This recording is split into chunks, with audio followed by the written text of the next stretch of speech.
इतिहास विसरणारी माणसं इतिहास घडवूच शकत नाहीत. हा एक इतिहास आहे. पवित्र पोर्टल शिक्षक भरती 2017, 2022 आणि 2025.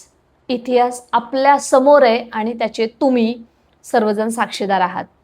भरतीला उशीर होतो, भरती वेळेवरती होत नाही, भरती इन्फ्लुएन्सरनुसार चालते, भरतीमध्ये बरेच गडबड असते, असे बरेच फक्त घरामध्ये बसून कमेंटमध्ये लिहिणारे, व्हॉट्सअप युनिव्हर्सिटीमध्ये 12 तास नव्हे 24 तास टाइमपास करणारे फक्त बोलतात, जिंकतात ते जे मैदानात उतरतात. पसंतीक्रम ही अट लादण्यात आली. अर्थातच ती लादण्यात आली 20 जानेवारीचा जो GR आला आणि पाहिलं आपण की पसंतीक्रम 50च अलाउड झाले.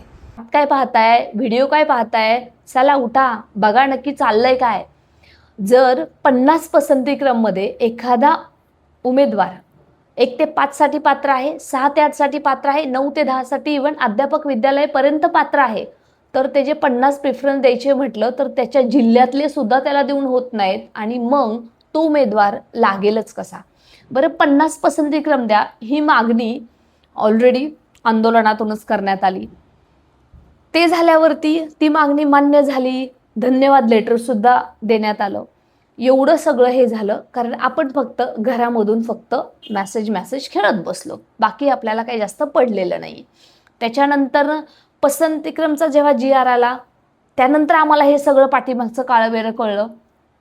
मंत्रालयामध्ये जाऊन 2दा लेटर दिलं आणि 2दा त्याच्यावरती आयुक्त कार्यालयातून अहवाल मागवला की पसंतीक्रम ही अट रद्द करून पसंतीक्रम वाढवा, अनलिमिटेड करा. त्याच्यातून रिप्लाय येणारच होता, परंतु आता जे धक्कादायक वास्तव आलेलं आहे ते म्हणजे या अगोदर मी तुमच्यापर्यंत सांगितलेलंच आहे की 25 पसंतीक्रमाची मागणी झाली.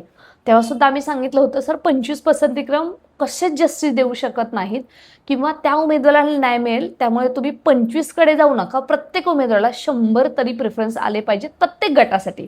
1 ते 5 साठी 100, 6 ते 8 साठी 100, 9 ते 12 साठी 100 अशी देण्यात यावेत अशी आम्ही मागणी केली.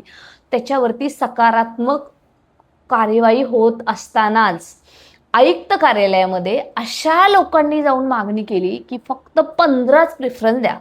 तुम्हाला काय वाटतं, ते 2 डिजिटवाले असतील की 3 डिजिटवाले असतील? प्रश्न डिजिटचा नाही आहे, प्रश्न कोण असतील हा नाही आहे, प्रश्न मानसिकतेचा आहे. म्हणजे उमेदवार वर्षानुवर्षे शिक्षक भरतीची वाट पाहतात, ना नोकरी मिळते, ना भाकरी मिळते, ना छोकरी मिळते. अशा कंडिशनमध्ये, अशा टेन्शनमध्ये वाट पाहतात की मेरा नंबर कब आएगा. आणि जेव्हा त्यांच्या तोंडाशी घास आलेला असतो तेव्हा असा कोणी तर घास हिरावून घेतो.